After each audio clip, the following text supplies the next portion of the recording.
You're missing out on a lot of drama if you haven't seen this. After CNN a few years ago, MSNBC just made the biggest mistake making up falsehoods about Joe Rogan, and this time Joe wasn't letting that off easily. We just got news that he's about to file an official defamation lawsuit against the network for manipulating a video from his podcast and lying that he endorsed Kamala Harris. But that's just scratching the surface because this story just gets crazier, and the more you dive into it, so subscribe to the channel for more discussions like this. Take a look at this now deleted false clip from MSNBC before I tell you more about it. She's going to win.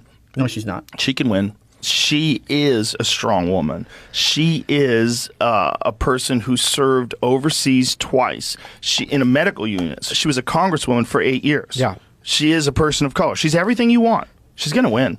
No, she's not. She can win. They just want no Trump, no matter what. And here's the first red flag that took a lot of people by surprise from this short clip, which is that there's 5 cuts in just a span of 20 seconds. Something like that doesn't happen by accident, and if you look at the original clip, those statements are made minutes apart, which just goes to show the lengths to which MSNBC went into crafting that altered and doctored video. Now there's reports that Joe Rogan has had enough, finally suing the channel for a staggering $30 million for defamation. That's despite the fact that the short video that MSNBC was deleted afterwards, it received thousands of views, all while much of their audience caught on to the blatant spin that the network was trying to create. Not to mention, it wasn't even a good one because Joe Rogan was actually speaking about Tulsi Gabbard and in fact criticizing Kamala, and the media was flipping so quickly around her presidential candidacy. Take a look at that clip from Joe Rogan in complete context so you know what I mean. So everybody forever was like, Kamala Harris is the worst vice president. She's the least popular vice president of all time. And then in a moment in time, all of a sudden she's our solution. She's our hero. Everybody's with her. All these social media posts about her. Try Googling a negative story on her. You won't find one. So, ta-da! Okay, you've got me started, Officer Harris. So, they've been doing this live for years. So, in 2019, our pal Tulsi absolutely nuked her in that second debate. And Right. if you looked at charts at the time, she's kind of, Officer Harris is like doing okay. First debate, she comes out, Joe Biden, you're a racist. The Democrats were looking for an alternative to Bernie Sanders that wasn't Biden. She starts going up in the polls, right? Second debate comes out, Tulsi, being a good Hawaiian, knows how to roast the pig, just completely slams her. Not only that, she has no counterpunch. She goes on Anderson Cooper and she's like, well, I'm a top tier candidate, so of course people are going to take shots at me. That's her answer. She immediately starts going down in the polls. It's that day. You can see it on the chart I have on my Twitter. All the articles at the time that did an autopsy on Kamala Harris's failed campaign didn't mention Tulsi once. Yeah. It was BBC, LA Times, Reuters, New Yorker. A guy from the Washington Post just did a piece looking back on her campaign, didn't mention Tulsi either. Isn't that wild? They completely pretend it didn't happen. Well, it just shows you that what they're looking for is not what they say they're looking for. Yes. Because she is a strong woman. She is a person who served overseas twice. She in a medical unit, so she got to see people blown up by the war. She was a congresswoman for 8 years. Yeah. She is a person of color. She's everything you want. All those things you want. But And she's yet not- you don't want her. Because she's not for war. And honestly, isn't this a window into how easy some of the media thinks it is to spin facts around alternative media platforms like Joe? And they're not even a good one because anyone with a rudimentary knowledge of contemporary politics understands that Kamala Harris is not a veteran and has not been a congresswoman for 8 years. That describes Tulsi Gabbard. Speaking of her, Tulsi couldn't herself hold back from chiming in while raising what I think is one of the most important questions if TV networks decide to become hyper-partisan political talking heads. To what extent can they keep doing that until the Federal Election Commission laws decide this level of political and media maneuvering counts as in-kind campaign contributions? Not sure if you guys caught this, but MSNBC was exposed today for yet another set of lies. They deceptively edited together this video of different Joe Rogan comments to make it appear that he was singing the praises of Kamala Harris. This is not reflective at all of the truth of what Joe Rogan said.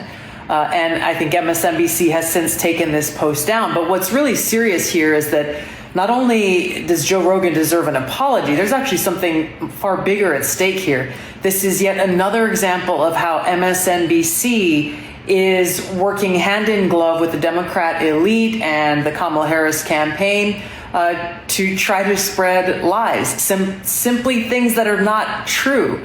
So what this means is MSNBC is a for-profit corporation. They are helping Kamala Harris's election campaign, and what they are doing through their platform would qualify as an in-kind contribution to her campaign. It's worth a lot of money.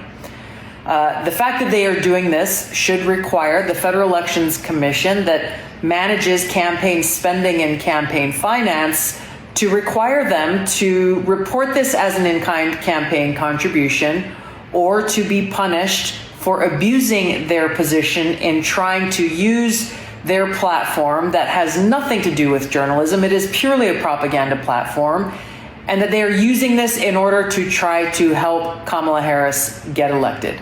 These people need to be held accountable for what they're doing, because otherwise they will continue to do this, continue to abuse their platform and their power to try to deceive the American people and help her get elected. So basically, that's called running an ad for a political campaign if it's reported to the FEC, which may start to become another angle of trouble for the left-wing network just from that short 20-second clip. Now, while there's some debate around the degree to which political speech and media freedom is guaranteed under the First Amendment, that applies more to political opinion rather than outright doctoring and manipulating the facts. That's a legal gray area as it regards campaign finance law that we'll have to leave to the FEC itself. That's because right now, perhaps MSNBC is about to face something that CNN was only threatened with 3 years ago, which is a massive lawsuit by the biggest name in online media for inaccurate reporting of the facts on the ground. We saw CNN get uncomfortably close to that after 2020 when the network repeatedly kept alleging that Joe Rogan took horse dewormer to treat his illness when the medicine had been used on humans billions of times and was prescribed to him by his own doctor. That's also in addition to CNN allegedly altering the color grading on the Instagram clip from Joe Rogan to make him appear more sick while he announced himself having caught the illness. Back then, Joe Rogan let CNN go much to their relief, but not before inviting Dr. Sanjay Gupta from the network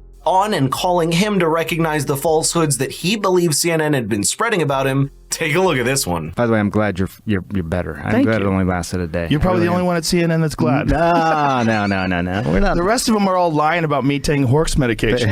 And we should talk about that. That bothered you. It should bother you, too. They're lying at your network about people taking human drugs versus drugs for veterinary. Calling it a horse dewormer is not a flattering thing. I get that. It's a lie. It's a lie on a news network, and it's a lie that's a willing...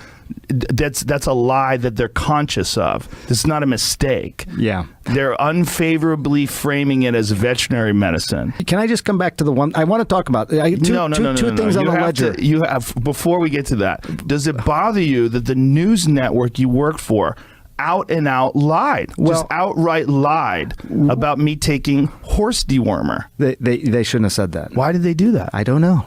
You didn't ask? You didn't think that was you're the medical guy over there. I didn't ask. I should have asked before coming on your podcast. But they did it with such glee. No, yes, Joe. They did. I watched. But it seems like Joe Rogan has had enough this time. We'll have to wait and see what becomes of the defamation lawsuit, but there's no doubting the fact that mainstream news channels only end up hurting their own credibility and viewership with this ill-conceived stunt like this. Let me know in the comments what you think, because we'll be hearing a lot more about this in the coming days.